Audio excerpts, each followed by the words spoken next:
ఇప్పుడే నేను గోకులం ప్రాంగణంలో 3 ప్రాజెక్టులు చూశాను. ఒకటి రైతులు,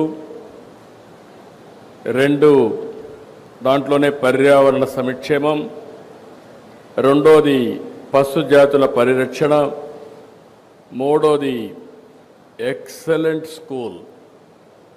అందులో కూడా మామూలు పిల్లల్ని తీసుకొచ్చి ఇక్కడ ఎక్స్ట్రాడినరీ స్టూడెంట్స్గా తయారు చేస్తున్నారంటే ఇది మిగిలిన వాళ్ళందరికీ కూడా ఒక ఆదర్శం. ఈరోజు ఇక్కడ చూసినప్పుడు విశ్వ సముద్ర bio energy ethanol plant, Nandagokulam save the bull, Nandagokulam life school, ఈ మూడింటిని ఈరోజు నేను ఇనాగరేట్ చేయడం నాకు ఒక నూతనమైన ఎక్స్పీరియన్స్.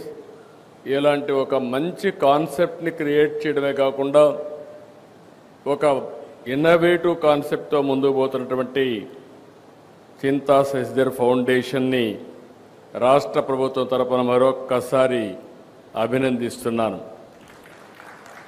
24 ఎకరాల విస్తీర్ణం ఇక్కడ ఏర్పాటైంది. ఒక పక్క బయో ఎనర్జీ ఎథనాల్ ప్లాంట్,